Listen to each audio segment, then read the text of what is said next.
This podcast is brought to you by the Association for Coaching, an international professional body which is advancing coaching in business and society worldwide. To join our global community and access member-only webinars, events, a wide range of digital learning offerings, coaching and leadership resources, accreditation schemes, and more, you can find us at associationforcoaching.com.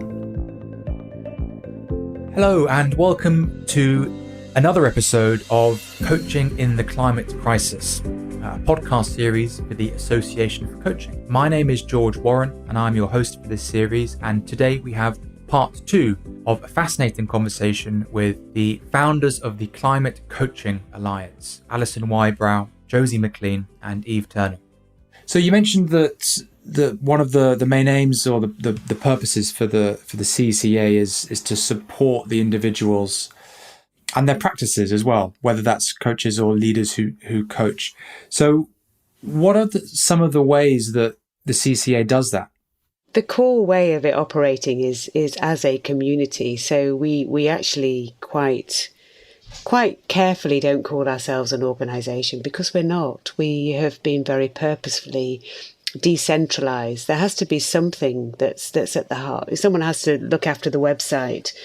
Someone has to look after the newsletter and the members list. But we purposefully don't hold the authority at the centre. One of the things that a few of us have done since we started is to meet every week to see, okay, so what do we need to do now? But we are a community, and the heart is a community, and there are many other communities that emerge. So we're constantly giving permission to other people to start communities where they live. So there are local communities emerging. So people in a particular region, in a particular governance, or with particular characteristics, will bring different things in their exploration of coaching, they're stretching their coaching practice to people in another place. So we encourage that formation of local communities to give local support and to enable people to do co-coaching, learn new things, and just sort of do what's right for them where they are. And there are also language communities. So CCA France started as a group in France, as a local community in France, and then very quickly became CCA French. So again, language holds such diversity and difference of possibility that being able to speak in your own language accelerates your own pace and your own learning and understanding more quickly than having to work in a generic, in say English.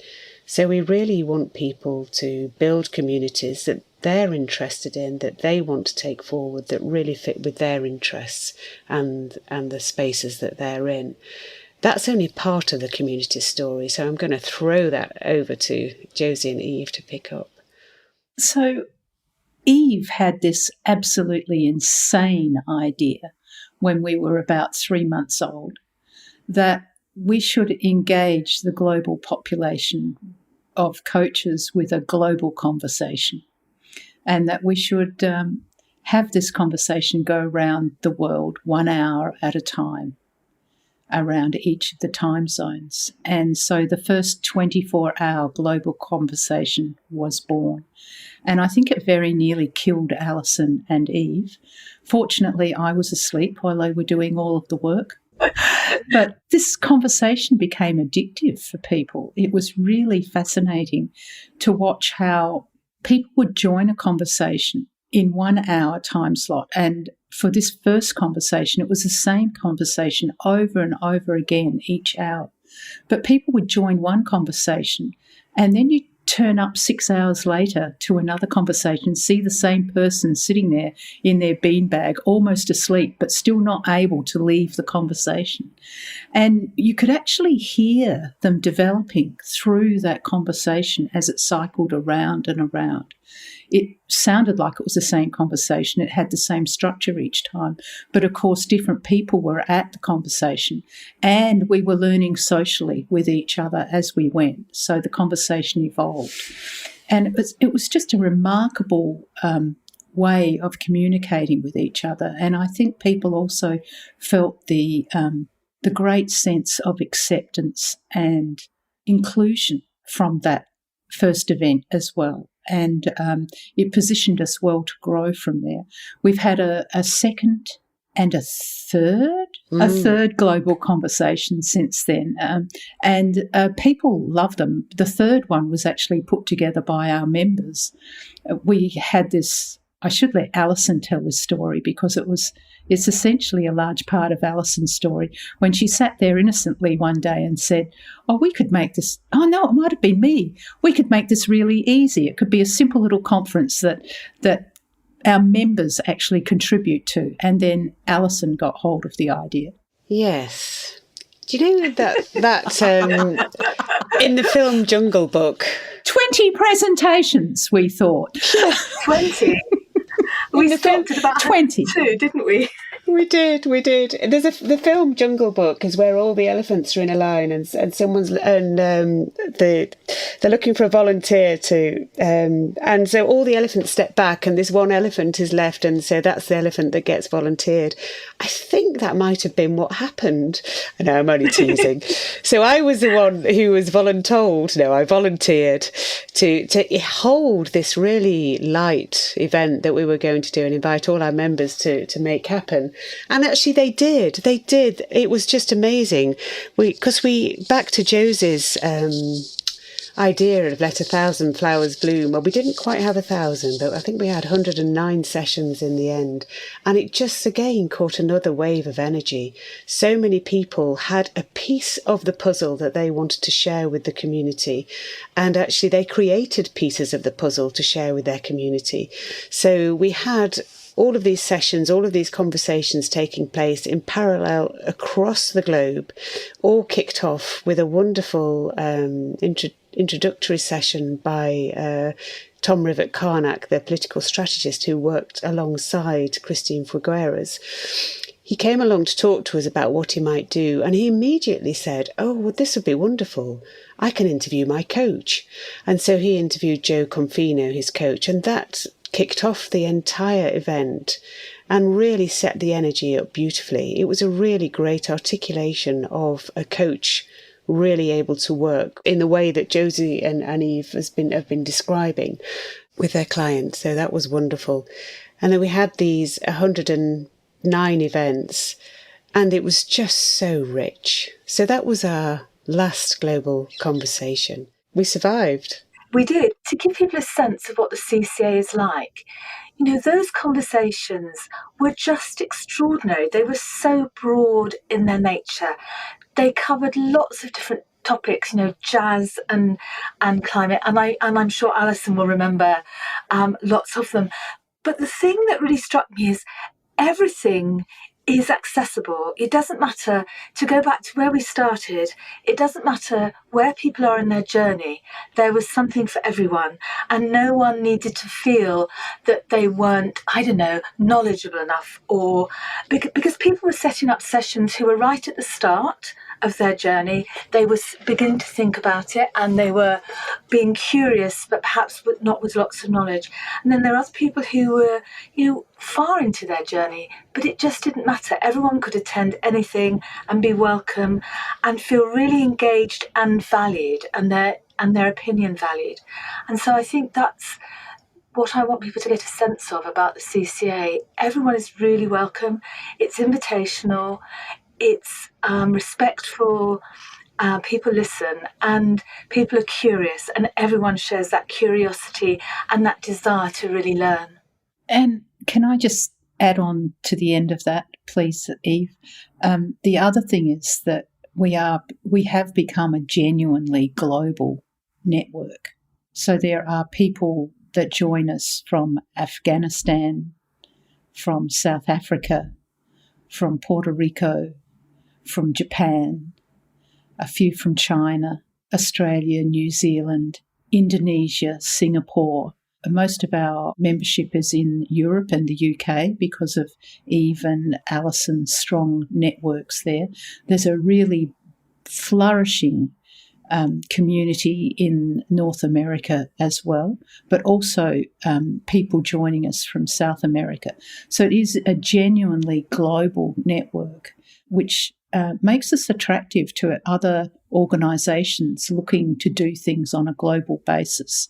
And we're being approached now by different organisations to talk about how we might help support some of the initiatives that they are thinking about into the future, particularly with COP26 on the horizon.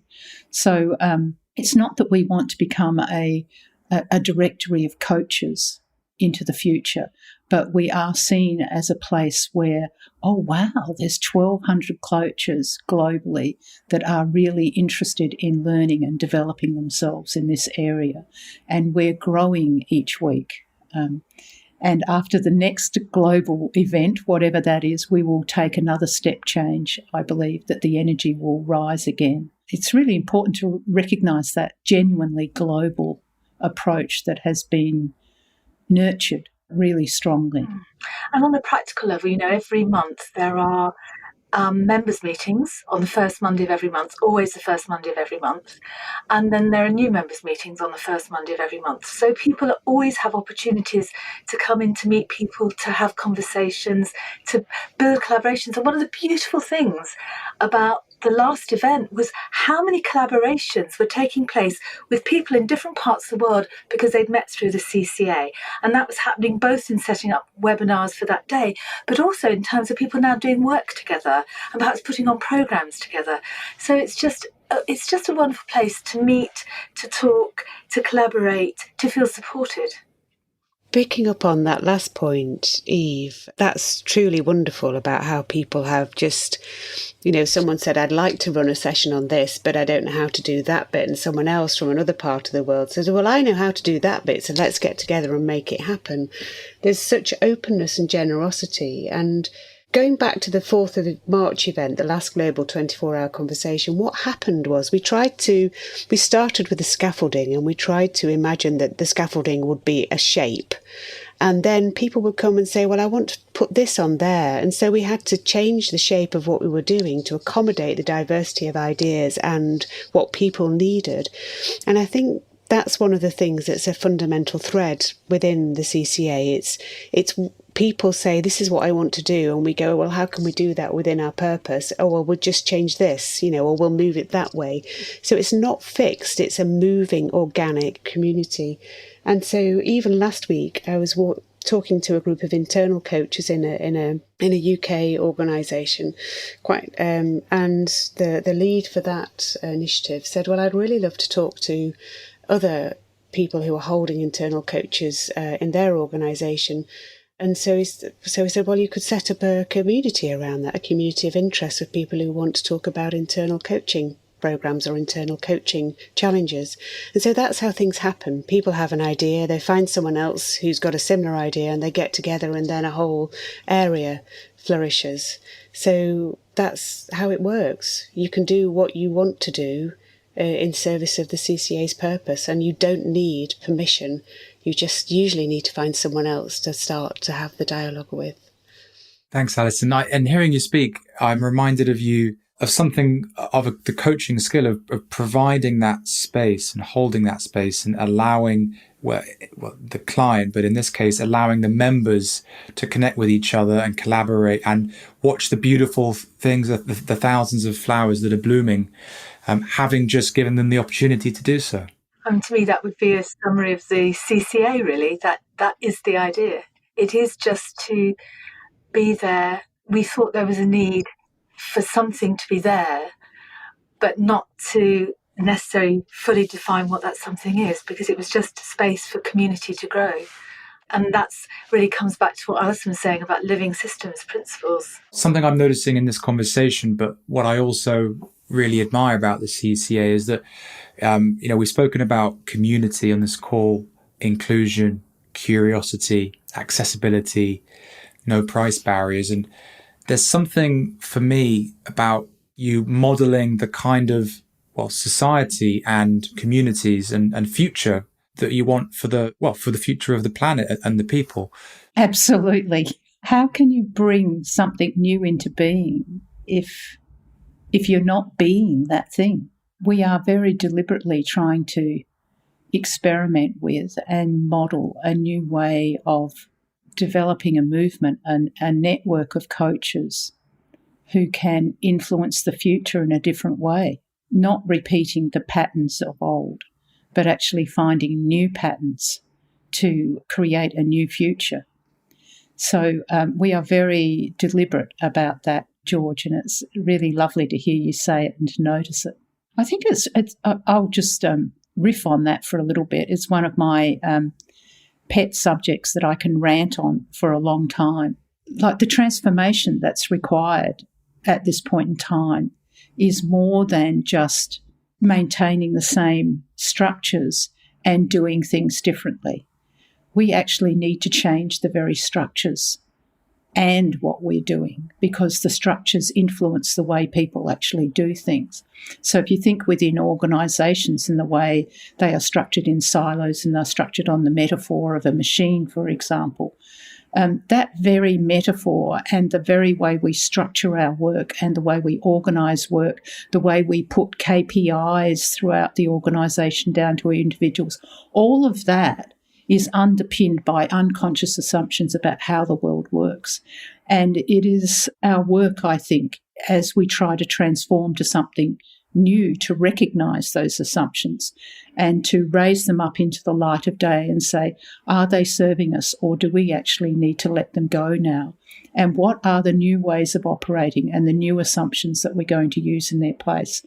It's quite deep. It's what I would call deep adaptive work. That's part of what needs to be done too. So it's not just adding climate change into the conversation and leaving everything else the same. We actually really need to challenge really basic assumptions about how we live and work. It's Eve here. I would just say absolutely. So for a listener, maybe a traditional coach who is working, let's say maybe with the Grow model or working with an organisation on sort of more traditional topics around leadership or confidence, what resources or learning could you signpost our listeners towards to help with that mindset shift, that paradigm shift, that evolution of thought and practice to bring in systems thinking and to ask questions, maybe to unlearn some cliches or habits around working to the client's agenda? How could a sort of traditionally operating coach arrive at that? So you've asked another tiny question, George, and I think we can answer that in probably one or two sentences, and then we can move on. When you say a traditionally operating coach, we are all traditionally operating, or we're all operating through a set of traditions. So it's not to denigrate or say that one person is more or less ready for this than another, but coaching a leader in their leadership skills, well, that's a beautiful place to start. Because one of the, if we think that the work is around self, other, and the wider system, self is a system. So working somatically, working at the level of values, working at the level of the whole person and who they are and their legacy, their purpose, that's a beautiful place to work with this whole thing, this whole climate change issue, because it's who we are and how we are and what we're being that actually models what might then be enabled through us. So leadership is a perfect place to start. And there are many, many resources appearing, not the least of which are our own books. But without going into a plug, there are many books on regenerative leadership starting to appear. So the new paradigm is being represented in podcasts, in reading. And I would just encourage people to go and seek it out. It is a constant learning journey, and we can't stop learning. And the context is now demanding that we start reappraising some of the very basic assumptions that we have about leaders, for example. One of the conversations I had this morning with a group of managers from within a particular organisation was around this notion of the hero leader. And they were talking about, the leaders at the top, they have to do something. And I said, well, but what's yours to do as a group of managers as well? And you can't just abrogate your responsibility. It is actually distributed. We are all responsible and we all have a response to make. And so there is this collective sense of a leadership emerging. And how do we encourage that and create the conditions for it within organisations and communities with the way we coach? And perhaps we might even transform our coaching from individual to more group coaching. I love group coaching. It's like the Cinderella of coaching, I think. Team coaching's kind of sexy. I love group coaching because it actually brings a whole heap of different perspectives together, whereas teams tend to have a united purpose and perhaps one perspective. Minor variations around it. But group coaching, you can get a whole community of different perspectives around a particular issue, so that they can have an answer emerge from their conversation. And I think coaching's just so brilliant for that. Lots of opportunities. And on a practical level, George, to answer your point about where people go for resources, they can go to the CCA, and actually they could go. There are lots of recordings on the CCA website now. There are lots of recordings from March the 4th, 2021. So you could start with Tom Rivett-Carnac and Joe Confino. Tom Rivett-Carnac being the person who was one of those who was responsible for the Paris Accord on climate change. So you could just start by listening to that one talk that's just over an hour long. It's a really good place to start.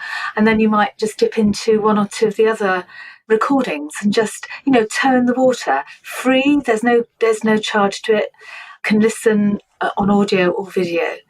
There's also a seed bank that's being developed in the CCA, which will direct people to all sorts of resources, which will be videos, audio, articles, books, a whole range of things. So it's a good place to start. And people will know that if they go there, they won't have to pay anything. Thanks, Eve. Well, looking to the future, again, a question I'm really curious to ask would be, either individually or collectively, as the founding members of the community of the CCA, what changes or growth would you like to see the coaching as an industry go through, in the next couple of years or beyond? We'd like to see the transformation that we're looking to ignite within the CCA. We'd like that to become more widely the way I think that coaching is seen and is done. We'd like it to be freer. And I think we'd like coaches to feel able to step into their humanity rather than, and their earth-connected humanity, rather than feeling that they need to fit into a particular coaching shape to be acceptable. I think if we could empower coaches to feel that capacity to be fully human, and by that I mean earth-connected humans, things would start to shift. Personally, when people are trained as coaches, I think there are certain lessons that need to almost be unlearned for some coaches. Like this concept of the client is only the person opposite you. So to go back to the new version of the Global Code of Ethics, we may be guided by that, but there are all these other elements. So for training to recognise that and to talk more broadly about the role of coaching in society, I think for me, there's a particular thing about coaching become more and more available to people wherever they are in the world and whatever, so that there's more democratisation of coaching one way or another. So I'm going to stop there and let Josie say something. I'm not sure what's going to happen. I suppose the one thing we haven't touched on yet is that for me personally, I would think that the CCA has done its work when we're no longer required, and I would love it if we're no longer required within the next 5 years. We are, I think, holding a space for the industry at the moment, but it would be great when other bodies actually pick that up and we're just not required anymore. I think we all agree with that. I love that because it gives us both a focus and it also gives us a space to step out of. Often organisations think about how they build themselves into the future. Well, actually, that's not something we're interested in doing. We're interested in creating a shift and then finding some other things to do with our time. Going to the beach with a good book. Yeah, I know I'm really drawn more and more into working in my community here and to creating that interconnectedness and that resilience where I live. And I think that as a coach, I've got something that I can bring into the community here that actually can add to all the other things that are happening. And I think that's possibly what we might, a wave, where we might find ourselves working more as coaches in communities. Because we have the capacity to connect things that might be not quite as connected as they would usefully be. And if we're going to build resilience into the future, then that community resilience is for me where it's at. So that's where I feel my energy is heading towards.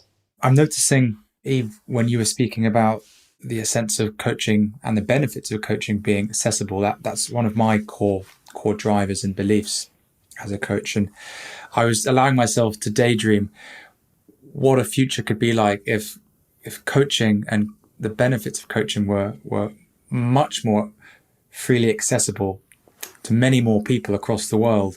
Plus, if there was the shift in coaching and the mentality of coaches and the skills to hold the space and have conversations of a systemic nature around the climate crisis, around race, around social justice, how powerful that could be if coaching went through those two shifts. What changes, what amazing changes could take place. I think we'd all agree with that. And I think coaches are able to do that in a way that is curious, is non-judgmental. So we're good at holding the space, aren't we, and providing that safe container for emotions, for people's strong feelings, for reflection to happen. So, one might say, if not us, who? But then that brings us back to, and how can we make it more available? I think it's probably worth also mentioning that one of the things that happens within the CCA is the intersectionality. So we're not just coaches. We're, obviously the three of us in this room are not just coaches alone, but we also tend to attract a lot of OD professionals. We also attract sustainability professionals. We attract people who want to bring about this shift. And I think part of that is because of the space that you've just spoken about, Eve, is that openness and that capacity to hold that curious, open space of welcome. And that, I think, is something that the CCA offers and that the CCA can offer. So we're also bringing that intersectionality and removing some of the silos that we might get stuck in. So it's really nice to hear other people's perspectives and not just listen to our own perspectives as coaches. There was a question I wanted to ask Eve yourself. You mentioned earlier about your work with supervisors in coaching supervision, and I wanted to ask maybe a focus question around, for any supervisors listening or those moving towards offering supervision, if there's anything different that supervisors might do in order to facilitate wider conversations around, for example, the climate crisis. Well, funny enough, Alison and I have both been experimenting with that, and maybe Alison would like to say something as well. I think as supervisors, obviously we have a unique role in the sense that we can ask questions and allow space for broader thinking about who are the stakeholders in that conversation. So if we're using constellations, in many ways it's the same things, but earlier you were talking about role modelling, and I think the thing is supervisors are role models. And so the way that they ask questions, the way that they themselves run groups will obviously to have an influence on the people that they're working with. So it's not necessarily that supervision changes of itself, it's just more how you do it, the questions you ask, how you allow things to be voiced that may just be broader and more open. So I remember Alison and I were working on this. It wasn't exactly a model, was it, Alison? But we were just trying to say, so how many lenses can we think of in the 7 eyes of supervision if we were doing the eye of the wider system? And I think we've got up to 13. But, but we'll keep going, because one of the eyes is professional bodies, but one of the eyes might be future generations, which is very relevant. And so that's the sort of lens that you can bring as a supervisor and help someone see things in a broader way, because after all, our role as coaches is perspective and to provide different perspectives. What would you say, Alison? I'm not sure if there's much more I can build. There's a very small group that have sort of spun off as a little community within the Global Supervisors Network that are looking at specifically at climate and supervision. And again, climate in the sense of that's the feedback and for all of the isms and the trauma that we're experiencing in the world. And interestingly, I think what we're noticing there is the need to let go even more and to be even more fully connected personally. So the self-work actually at the heart of the journey as a coach to hold this space, or the transformation that's required to step into a new way of operating. And then when you're in the supervision space, actually there's just an integrity required to have sort of be doing that really deep self-work so that you can hold the space for coaches who are trying to navigate this space. So I think it's just you're constantly on that journey of going around that cycle of depth and growth. And as a supervisor, you're ethically bound and through your integrity to keep going around that cycle and to deepen that even more. So it's more about the depth of self-transformation in this space, as much as it is about tools and techniques. And the tools and techniques are emerging and are there to be stretched and to grow into. So it's a kind of both and, tools and techniques, questions, and that depth of self-work. So for any listeners that want to get more involved, what would you like to invite our listeners to do, or what action would you ask all our listeners to take? Get informed. Step into this space. Be curious. If there's a little part of you saying, actually, this isn't for me, really get curious about that, because this is a whole system shock that we're coming into as a result of what we're seeing around the world happen. And so get really curious about how you feel about this space, step into it, test the water. Wherever you are welcome, and there are many, many, many others who are just on this journey. And while Steve, Josie and I sort of founded the Climate Coaching Alliance, we are co-learners along the way. We haven't got this sorted. We need everybody in our community to carry us along this journey too. And it's a space to come and play. But get curious. However you feel about this, get curious. I'm just sitting here. I'm in the south of England, and we all watch the news, and because of technology, we can be connected very easily with what's going on in different parts of the world. And we've seen so many examples of what is happening to our world. And we have empathy for other human beings, because in the end, we're all human beings and we are all connected. And what we do or don't do will have an impact on all of us, because if we don't collectively do something, what happens? People have to shift from homes they can no longer live in. They'll come wanting to travel to countries where they can live.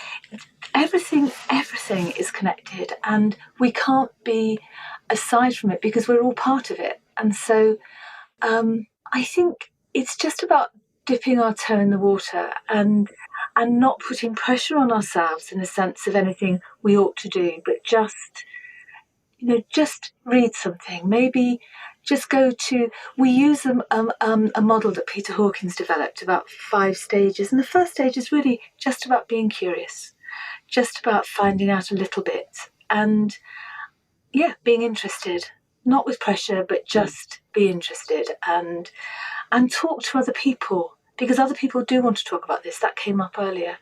It is a place, we all share something about wanting a legacy. I don't think any of us would say we want to leave the world a worse place than we found it. So to put it another way, we would all hope that future generations would benefit from some of the wonderful things we've benefited from, the species we see. So I think we are all part of it and people do care. But sometimes it can feel big, it can feel scary. Josie talked about grief. So just start somewhere and know that there are people who will be happy to meet you wherever you are. I think what you've raised for me there, Eve, is a word that we haven't used yet, but is compassion and self-compassion. When we start to look at this, we can feel both judgmental of others and judgmental of ourselves. And I think the point you said about ease, just get started. Just know that actually we're all holding this, and the energy that's going to get us through this is love and not fear. So just allow that compassion to really inform the steps that you take. Thanks, Alison. Get curious, talk to people and show compassion. It strikes me as good advice for life, as well as coaching, as well as stepping into conversations around the climate crisis and the planet. Thank you all so much for joining me today and having this conversation. And also thank you all so much for setting up the CCA. It has really transformed a lot of the way I think about coaching and my career and my life. And I owe you a huge debt of gratitude. So it's a real privilege for me to get to talk to you about it today. Well, thank you very much for the opportunity. Thank you, George. Josie, Alison and Eve, it's been great having you here, and wishing you all the very best with your next 24-hour conversation and all the amazing things that you'll continue to do with the CCA. Thank you. This podcast was brought to you by the Association for Coaching. Discover more business and coaching resources, thought leadership and online learning at associationforcoaching.com.